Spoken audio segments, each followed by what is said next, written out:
Hello, c'est avec joie, bonheur que je me pose enfin pour venir vous parler de Jack, qui est déjà bien à fond pour la vidéo. Alors vous me demandez souvent l'histoire avec Jack, et justement là ça y est, ça fait 1 an qu'il est arrivé chez nous, 1 an qu'il est entré dans notre vie. Entre temps il a triplé de volume. On savait pas, je vous promets, on savait pas. Je viens vous raconter son histoire. L'une des questions qui revient le plus, c'est comment Jack est arrivé dans vos vies, pourquoi, etc. Finalement, ça fait, je pense donc du coup 16 ans, depuis que je suis en couple avec mon mari, qu'on parle de vivre avec un chien. On aime beaucoup les animaux, mais vraiment beaucoup, c'est notre truc. On aime la nature, on aime être dehors, c'est vraiment notre affinité profonde. Et on s'est toujours projeté avec un, voire des chiens.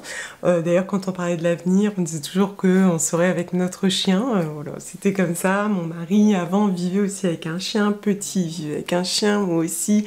Et c'est vrai qu'on aime beaucoup les chiens, y compris les chiens des autres. Tu vois, je peux passer un quart d'heure à jouer avec le chien de quelqu'un d'autre, tu vois, sans aucun problème. De ce fait, on fréquentait beaucoup les SPA, donc beaucoup à Amiens notamment. Après, on a continué à Lille, mais un petit peu moins. Mais on y allait, je pense, ouais, peut-être une fois toutes les 6 semaines, pour pas dire une fois par mois, quoi. On y allait vraiment beaucoup. Mais à chaque fois, on se disait, finalement, ce gabarit-là, ça va pas aller avec notre vie, il risque d'être malheureux parce qu'on est en appart, et puis ensuite parce qu'on déménageait beaucoup, bref, on émettait 1000 freins. Et puis on avait aussi la difficulté, des fois, on trouvait par exemple une personnalité de chien qui pourrait matcher avec la nôtre, mais il ne supportait pas les chats. Et à cette époque, on vivait déjà avec Diesel, notre premier chat noir qu'on avait recueilli, c'était un chat tout seul, que personne ne voulait parce qu'il avait la queue cassée, etc. et parce qu'il était noir. S'il tolérait pas les chats, c'était compliqué. Et bref, il y avait toujours un frein. Alors on n'y allait pas pour rien parce que à la SPA, on apportait toujours des croquettes. On récupérait aussi des fois des gros paquets de croquettes dans les magasins. Des fois, malheureusement, ils sont éventrés à la réception de la commande, tout simplement, et donc invendables. Donc on récupérait ces paquets, on les déposait. Ce qu'on aimait bien faire aussi, c'était promener les chiens. Alors je sais pas si on peut de nouveau le faire depuis le confinement, mais avant en tout cas on pouvait balader des chiens. Nous on aimait bien parce que même si on repartait pas avec l'un d'entre eux, voilà, on était quand même très sensible à l'abandon, on l'a toujours été. Donc voilà, on donnait de notre temps, puis on faisait des dons financiers aussi. Quand on est arrivé à Lille, on a continué, mais c'était un petit peu plus loin. Donc par contre, on a découvert ici à Lille, parce qu'on était toujours dans l'attente de trouver le chien qui serait heureux avec nous. On a fréquenté le WAF à Lille, je sais pas si vous connaissez, c'est un petit café qui accueille des chiens à l'adoption. Mais qui sont dans le café. Donc vous venez boire un petit coup et les chiens sont là. Donc on y est allé une fois parce qu'il y avait, je crois que c'était un berger allemand, je sais plus, mais assez jeune. Mais finalement voilà, la personnalité c'est pareil, ça matchait pas. On était allé avec mon fils et bon voilà, après des freins on en a tous, des limites on en a tous. Mais comme je vous l'expliquais dans la vidéo au cours de laquelle je vous explique que Jack est arrivé, c'est que des freins on peut toujours en avoir.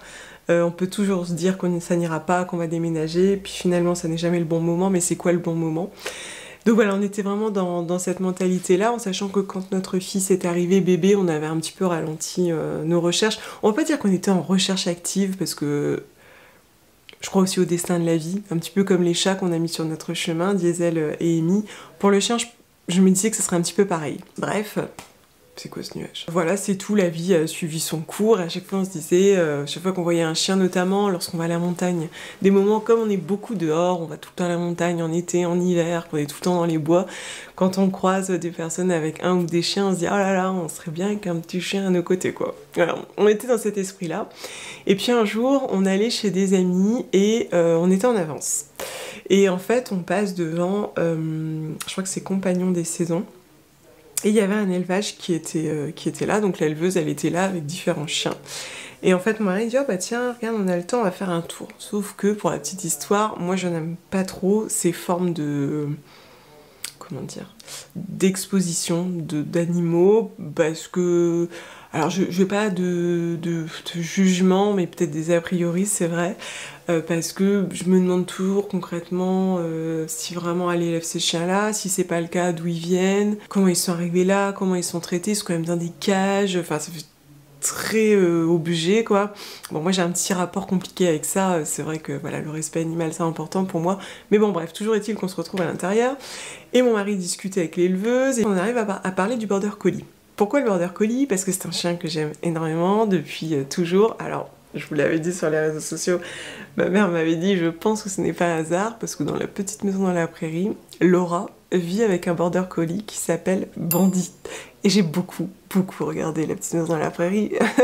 J'avoue, c'est un peu ma référence, tu vois. Franchement, je suis pas sûre que ce soit faux, tu vois. Et c'est très probable que ça ait créé quelque chose dans mon esprit. Mais bon, bref, toujours est-il que j'aime beaucoup le border collie.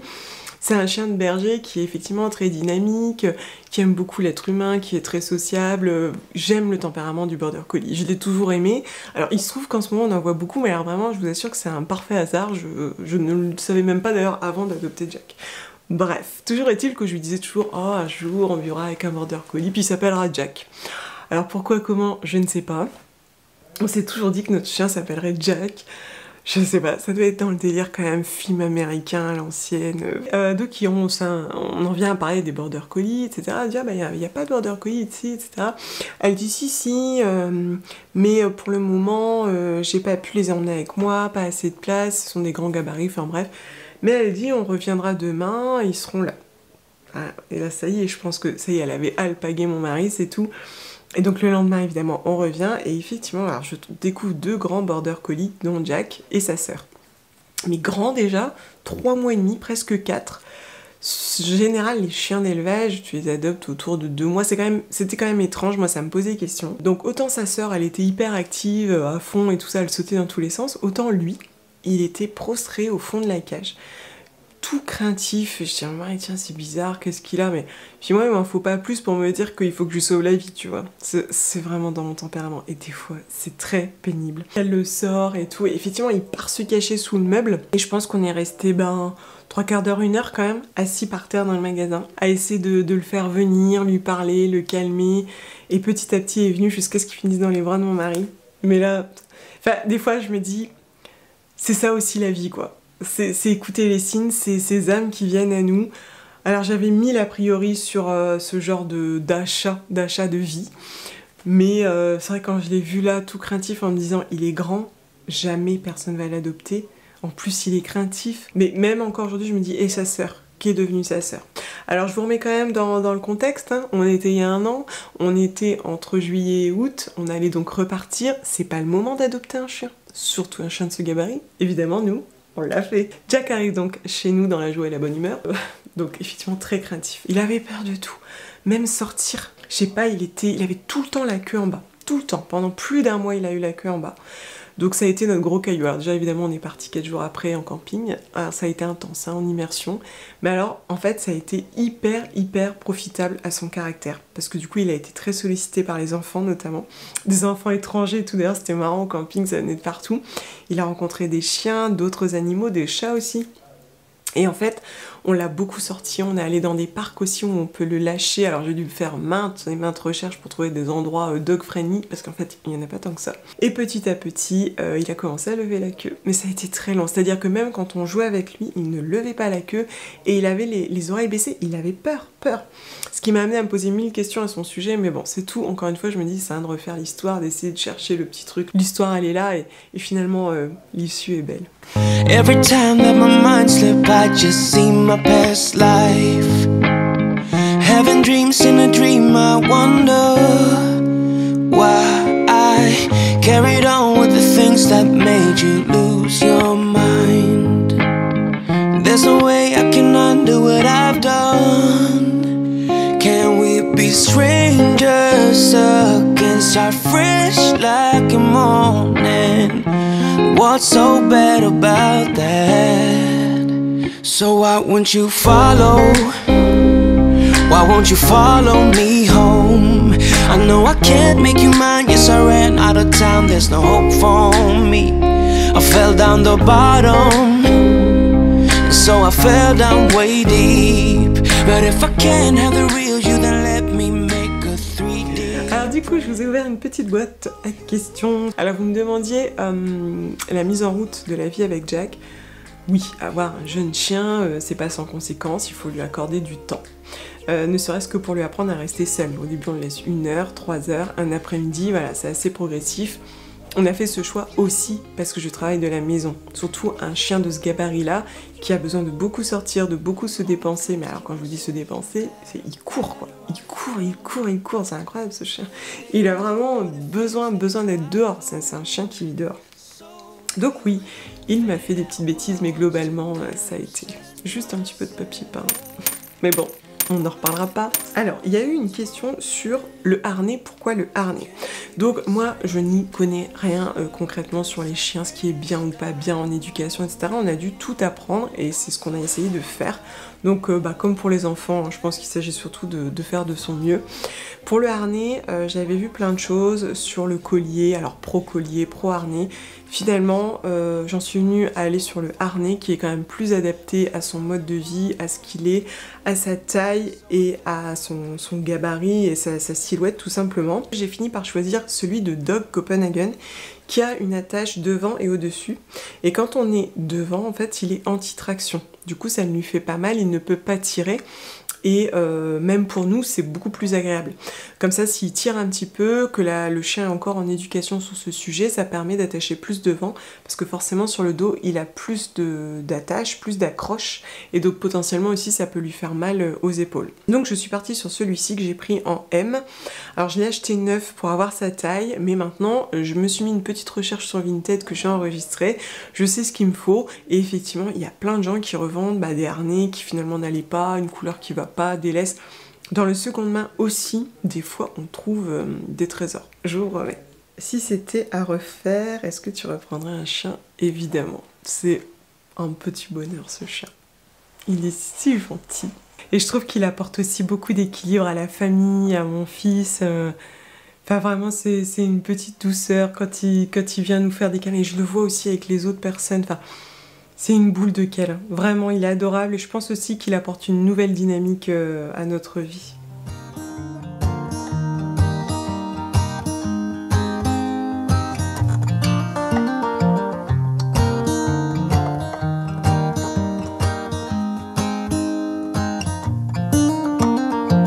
They were in high school when they met, and things got kinda awkward, with sparks in the air. He would stare at her in class, and she would try to act cool, but it was obvious, like, ooh,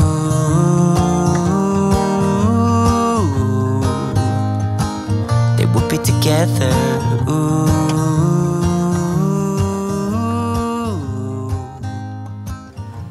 Ah, il souffle.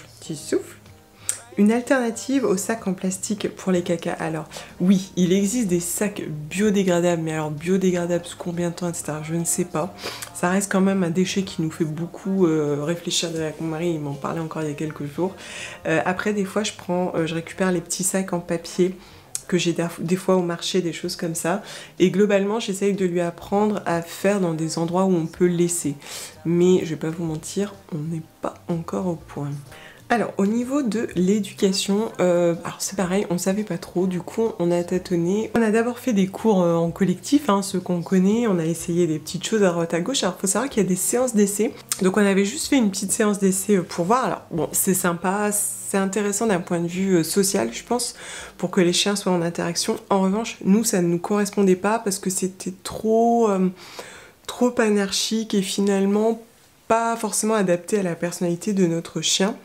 Donc ça, on a fini par laisser tomber. C'est après mon mari qui a trouvé un éducateur canin sur l'île qui propose des séances en individuel. Donc c'était un pack de 5, alors c'est vrai que c'était un budget, mais bon voilà, nous on avait plusieurs requêtes et puis on voulait surtout, on voulait plus le comprendre finalement qu'autre chose et ça a été effectivement très bénéfique parce qu'il nous a permis de donner du sens, de comprendre ses gestes, ses réactions, et à partir du moment où on les comprend, je trouve que ça change tout. Le fait qu'il nous sollicite, pourquoi il nous sollicite, quand il fait des bêtises, pourquoi il fait des bêtises, que non, c'est pas pour nous nuire, c'est pas pour nous embêter, qu'en général c'est parce qu'il a juste besoin d'attention. Comment gérer ce besoin d'attention ? On a aussi pas mal parlé du fait qu'il attendait beaucoup devant la grille. En fait, il aime beaucoup sortir devant la maison et il reste là. Et il nous expliquait que c'était pas forcément très très sain parce que même si nous on a l'impression qu'il est dehors et que c'est normal qu'il réclame à aller dehors. Il dit c'est un petit peu comme si vous laissiez votre enfant pendant des heures devant la télévision. Ça ne lui apporte rien, c'est pas stimulant. C'est vrai que lui, il aime parce qu'il voit des gens, il y a des gens qui lui font des câlins, mais qu'en soi, il vaut mieux qu'il se pose pour dormir. Parce que c'est un chien en plus qui est effectivement très très actif et très sensible visiblement, et qu'il faut aussi l'amener à se reposer. Et effectivement, je l'ai tout à fait constaté, c'est-à-dire que du moment où je le rentre pour qu'il arrête de rester là à regarder les gens passer, il dort. Mais il dort profondément, quoi. Il a besoin de se reposer un petit peu comme un enfant, quoi. La relation avec les membres de la famille et les vacances avec lui. Alors, là, c'est un petit peu le sujet qui fâche. Parce que pour le coup, on ne l'a pas du tout vu venir. On était... c'est vrai qu'on est né dans des familles qui, on le pensait en tout cas, aiment les animaux, ils ont tous et toutes grandi avec, il y en avait toujours autour de nous, donc ça nous a jamais traversé l'esprit qu'il puisse y avoir un problème à un moment ou à un autre. Jamais. Sauf que, oh joie, surprise, quelques semaines après son arrivée, il y a un couple de notre entourage qui nous dit ouais non mais ça sera pas possible, hein. Il viendra jamais chez nous, hein. Alors là on est tombé des nues, on ne l'avait pas du tout pressenti. D'ailleurs je pense que ça a été l'occasion de révéler des choses plus profondes qu'une simple histoire de chien. Donc c'est tout, bah on fait avec, hein, ça nous blesse, mais c'est comme ça, on doit aussi respecter les autres. Donc du coup on a cherché des solutions. Il fallait. Et c'est à ce moment-là qu'on s'est mis à chercher une dog sitter. Donc, alors c'est pareil, c'est un sujet assez vaste, assez marrant. Quand on met le nez dans quelque chose, on s'aperçoit que finalement ce sont des choses assez développées. Il y a beaucoup de monde dans ce domaine, mais comme pour la garde d'enfants, tu as des amateurs qui gardent comme ça le week-end de temps en temps, et puis tu as des professionnels, des personnes déclarées qui reçoivent à leur domicile. Il y a un petit peu de tout.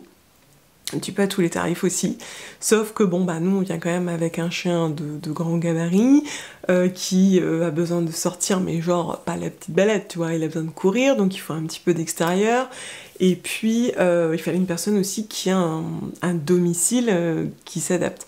Donc on a cherché quand même pendant un petit moment, et finalement on a trouvé la perle rare. Je pense que cette femme elle est absolument adorable. Donc en fait elle reçoit des chiens donc autant sur un week-end, une journée, qu'une semaine, un mois. Donc on la paye à la journée en sachant que c'est dégressif. Qui en plus donc là à son domicile, elle fait tout pour lui, il a son petit coin pour dormir, il vit avec d'autres chiens, elle le sort le matin, le soir, elle fait des petits jeux d'éducation. Et voilà, ça a été la solution qu'on a trouvée qui finalement est plutôt intéressante parce que voilà, le jour où on a un souci X ou Y, c'est vrai que moi ça me tordait le cœur de le laisser, je me sentais pas très à l'aise avec ça, je me sentais pas très alignée avec ça, je me sentais même un peu coupable parce que c'était pas de cette manière que j'avais envisagé la vie avec lui, j'imaginais l'emmener partout tout simplement. Sauf que voilà, dans les faits, on a découvert que ça ne se passe pas toujours comme on aurait pu l'imaginer. Et au final, ça fonctionne plutôt bien. Alors c'est sûr, hein, c'est un budget supplémentaire, c'est une ligne supplémentaire.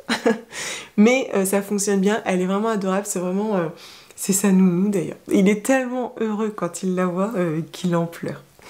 Alors, pour ce qui est de son tempérament, alors bien sûr, l'histoire de l'un n'est pas celui de l'autre, mais voilà, c'est un chien qui est très très sociable, autant avec les autres chiens qu'avec les êtres humains. Je me demande même s'il n'aime pas encore plus les êtres humains. Il est adorable, il est vraiment adorable. Alors, on a tout fait du coup pour qu'il prenne confiance en lui dans son environnement social canin. Ce qui a très très bien fonctionné, même s'il reste un chouïa craintif. Après voilà, je pense que c'est aussi sa personnalité. Nous on a fait notre maximum pour qu'il se sente bien et détendu.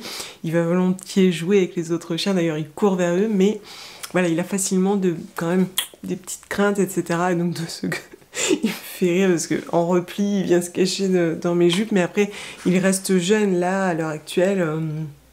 En fait, c'est un jeune garçon, quoi, concrètement. Voilà, il n'est pas encore grand. Donc, je lui laisse le temps aussi de finir, de prendre confiance en lui. En tout cas, c'est un chien qui est effectivement très, très proche de nous. Vraiment beaucoup dans le quotidien, qui est vraiment très gentil, vraiment adorable. D'ailleurs, des fois, il va voir des familles dans la rue.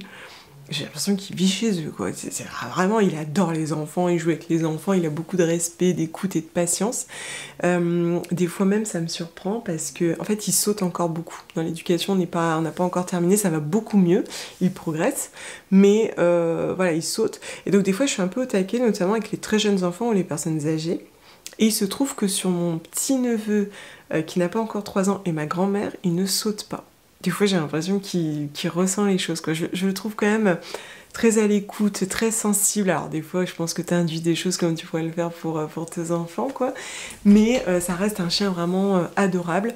On fait tout aussi pour qu'il soit très tolérant et patient, bien mettre la main dans sa bouche pour qu'il ne morde pas, etc., etc. Et effectivement, c'est une bonne patte. Je pense qu'il est à la hauteur de sa réputation.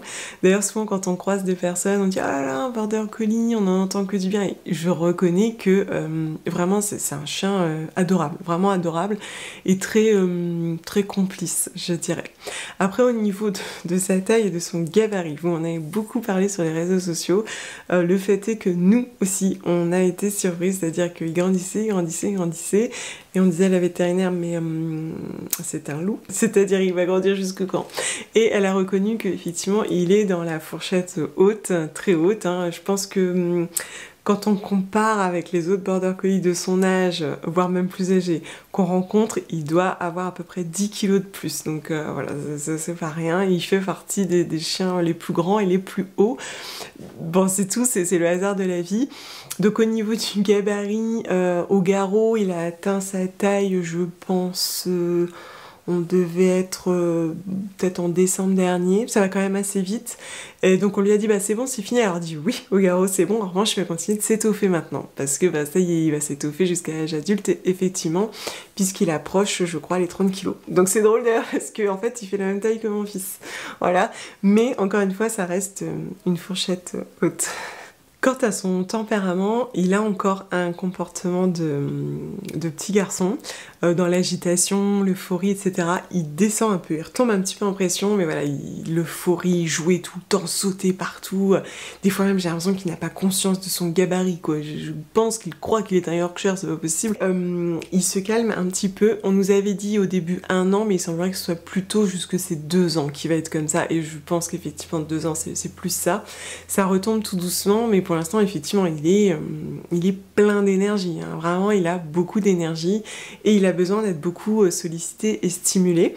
C'est une chose d'ailleurs qu'on a apprise avec l'éducateur, c'est-à-dire que de mon point de vue, il fallait sortir, courir avec eux, et voilà, ils étaient satisfaits. Et il nous expliquait que le chien avait aussi besoin de stimulation intellectuelle pour ne pas péter un plomb un petit peu. Il nous parlait notamment du chien... qui tourne autour d'un arbre, qui se met à courir d'un coup. Ça sont souvent apparemment des chiens qui ont besoin d'être stimulés. D'où les jeux qu'on vous a beaucoup montrés, que je vous ai beaucoup montré sur Instagram pour apprendre à donner la patte, etc. C'est pas tant que j'ai besoin qu'il donne la patte, je m'en fiche un petit peu. J'ai pas envie de faire de spectacle non plus avec mon chien, mais c'est parce que le fait de le stimuler, il trouve ça très agréable. Donc on a appris aussi à donner des friandises, chose qu'on ne faisait pas forcément. Et ce jeu, il en est effectivement très friand.